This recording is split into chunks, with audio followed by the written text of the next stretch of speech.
The SEC has announced that their new measures, which could potentially remove uncompliant Chinese stocks from being able to stay listed in the US, is about to kick in. This could potentially impact a lot of popular Chinese stocks in the US. So if you're invested in them or if you're thinking about investing in them, stay tuned.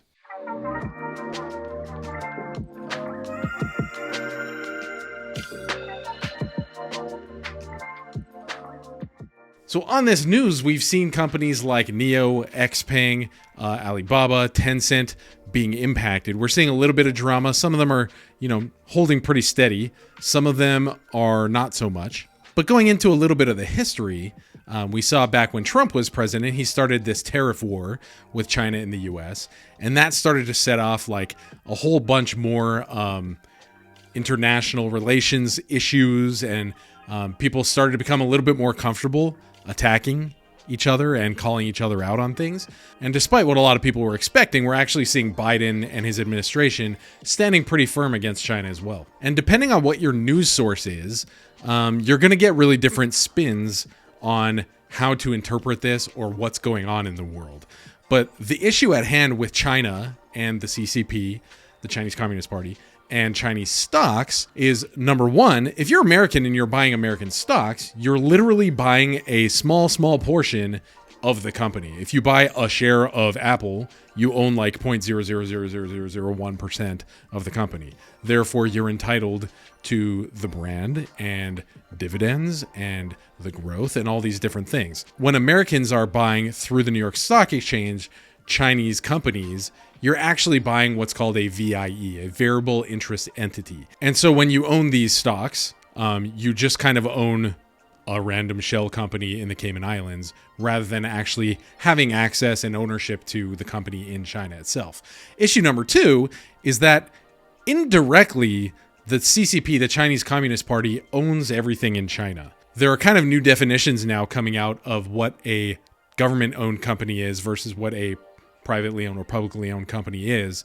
And it's like a different kind of mode of operation, but it's not really like if the Chinese government is like, hey, we're going to come in and take over for security reasons, or hey, what you're doing isn't good for the country, or hey, we're going to change your books so that we look better, or whatever. They just do that.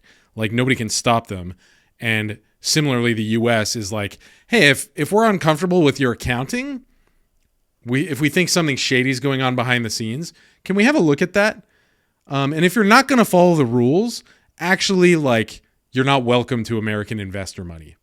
And it's interesting because rules are there for a reason. We talk a lot of smack about the SEC, especially with all the GameStop stuff that's been going on over the last few months and their lack of putting down a firm foot on hedge funds and stuff like that.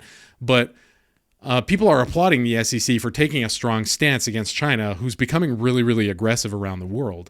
And, we see this Uyghur stuff going on in Western China where people are being killed. We see their growing aggression against countries like Taiwan and Japan, basically just like, hey, those islands near Okinawa? They're ours now, and we're going to send boats and fighter jets there regularly. And if you fight back, then it's going to be World War III kind of thing. Like, China is being really, really aggressive in a lot of things. It's kind of up to debate how things are going in Hong Kong. Some people say, no, it's okay because it's their own country, because England gave them back to China. Other people don't agree, and so it really depends on where you're getting your news from. But basically, China plays by its own rules.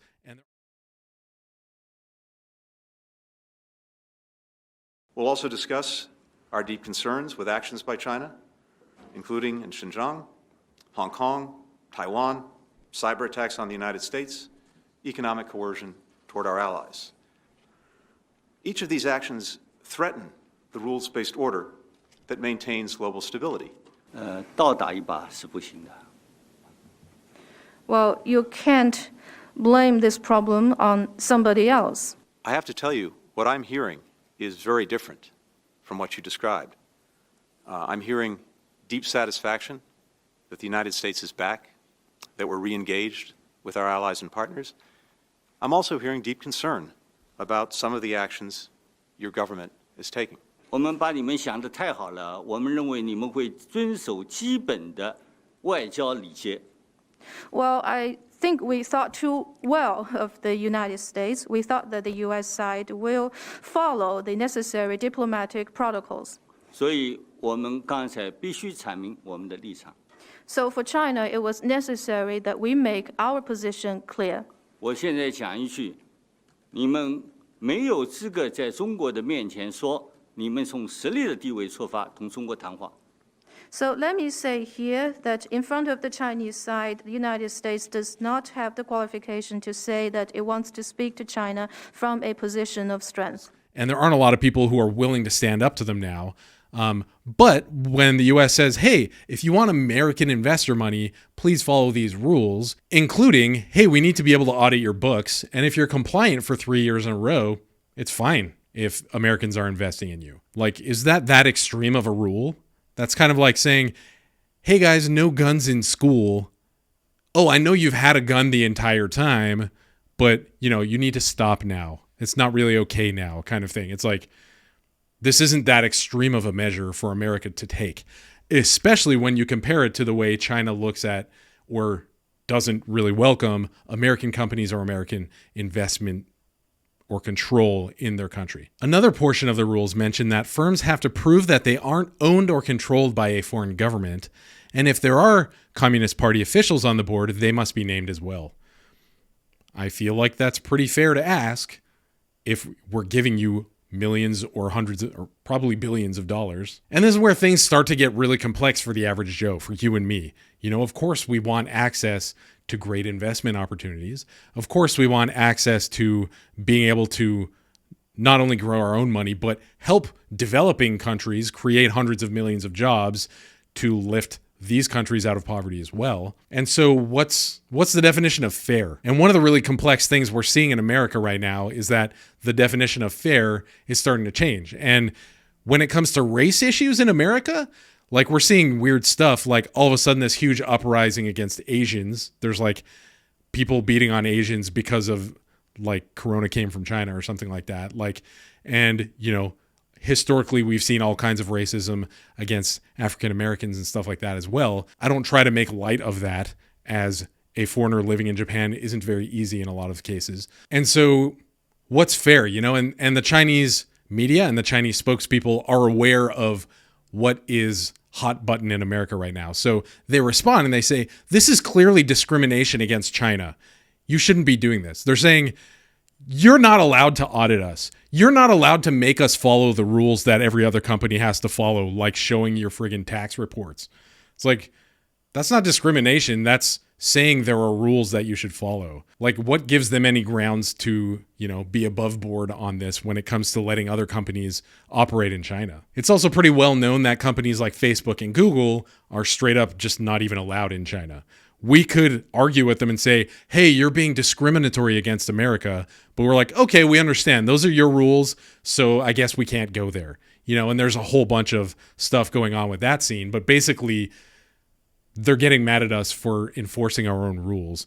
And one of the really tricky things we need to be aware of is that if we make a slope too slippery, we won't actually be able to stop their complaints. We won't really be able to enforce things. Going on, they say, we urge the U.S. to stop politicizing security regulation, stop discriminating practices against Chinese companies, and provide a fair, just, non-discriminatory business environment for all businesses listed in the U.S. That would make sense, and that would be fair of you to say if you showed anything even remotely similar to that in your own shores.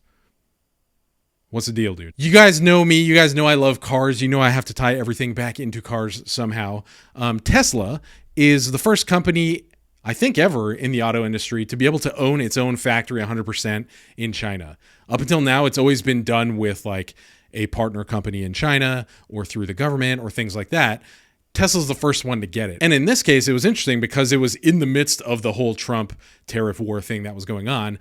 But it's interesting because having Tesla in China not only helps China get awesome stuff, but it also brings really high tech to China.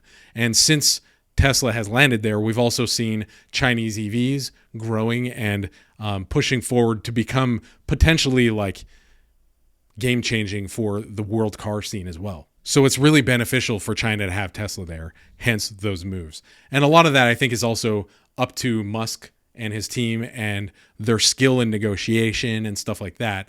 But my understanding is that this is kind of the first company that's allowed to do that.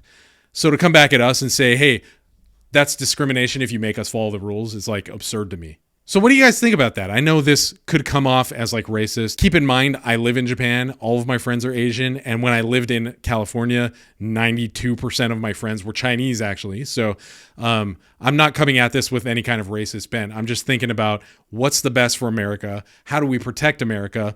And even more as investors who are thinking about how to grow our money, is it okay for us to be investing in Chinese companies? Are we kind of supporting the people who are doing these things?